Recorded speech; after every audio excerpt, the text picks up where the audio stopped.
Prelims विशेष की श्रृंखला को आगे बढ़ाते हुए आज के विषयों पर संक्षिप्त में चर्चा करते हैं। पहला विषय, दिबांग बहुउद्देश्य परियोजना। हाल ही में वन सलाहकार समिति ने एक बार फिर अरुणाचल प्रदेश में दिबांग परियोजना पर अपना निर्णय टाल दिया। गौरतलब है कि इस परियोजना में 6 वर्ष से अधिक की देरी हो चुकी है, क्योंकि इस परियोजना के निर्माण की वजह से समृद्ध जैव विविधता वाले क्षेत्र में 1165 हेक्टेयर जंगल हटाने की आवश्यकता पड़ेगी। इसे भंडारण आधारित जल विद्युत परियोजना के रूप में परिकल्पित किया गया है, जिसका मुख्य उद्देश्य बाढ़ को संतुलित करना है। यह भारत में निर्मित होने वाली सबसे बड़ी जल विद्युत परियोजना है। इस बांध की ऊंचाई 278 मीटर है और एक बार पूरा होने के बाद यह भारत का सबसे ऊंचा बांध होगा। यह परियोजना अरुणाचल प्रदेश के लोअर दिबांग घाटी जिले में दिबांग नदी पर स्थित है। इस परियोजना की आधारशिला 31 जनवरी 2008 को पूर्व प्रधानमंत्री मनमोहन सिंह द्वारा रखी गई थी। आइए जानते हैं कि वन सलाहकार समिति क्या है। वन सलाहकार समिति एक शीर्ष निकाय है जो औद्योगिक गतिविधियों के लिए वनों में पेड़ों की कटाई की अनुमति पर निर्णय लेता है। दूसरा विषय, नेशनल इनोवेशन फाउंडेशन। हाल ही में विज्ञान एवं प्रौद्योगिकी विभाग के एक स्वायत्तशासी निकाय नेशनल इनोवेशन फाउंडेशन यानी NIF ने चैलेंज कोविड-19 प्रतियोगिता के तहत कई विज्ञान एवं तकनीकी आधारित नवोन्मेषी समाधानों की पहचान की।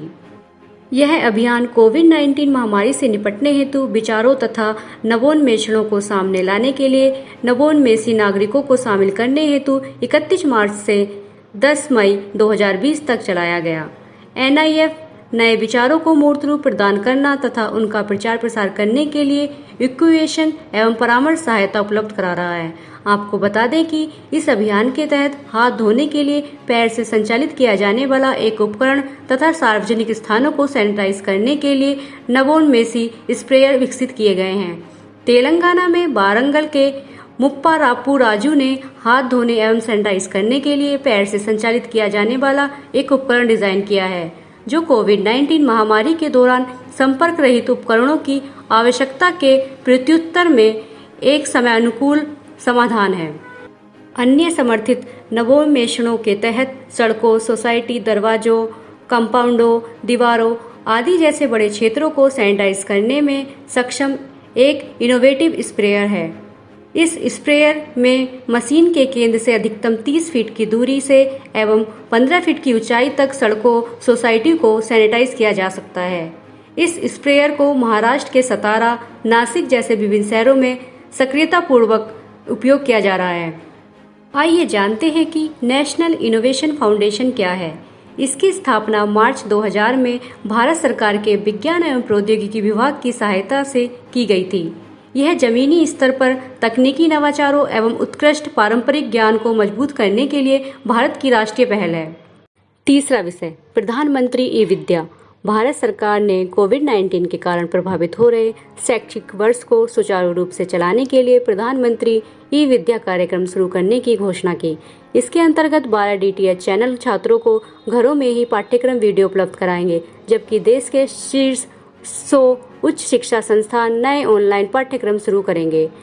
आपको बता दें कि अन्य क्षेत्रों में भारत सरकार छात्रों के भावनात्मक सुधार के लिए एक प्लेटफॉर्म मनोदर्पण शुरू करने की तैयारी कर रही है।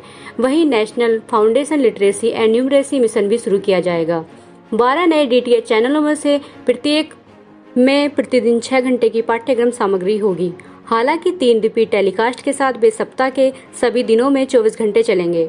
लॉकडाउन अवधि के दौरान इन चैनलों पर लाइव इंटरेक्टिव सेशन के प्रसारण के लिए भी प्रावधान किए गए हैं, जिनमें स्काइप के माध्यम से विषय एवं परामर्श विशेषज्ञ शामिल किए जाएंगे। इन चैनलों की छात्रों तक पहुंच पहुंचाने के लिए भारत सरकार के मानव संसाधन विकास मंत्रालय ने निजी DTH ऑपरेटरों जैसे टाटा स्काई एवं एयरटेल के साथ समझौता किया। इसके तहत राज्य अपनी आवश्यकताओं के अनुसार पाठ्यक्रम सामग्री भी विकसित करेंगे, जो इन चैनलों पर प्रसारित की जाएगी।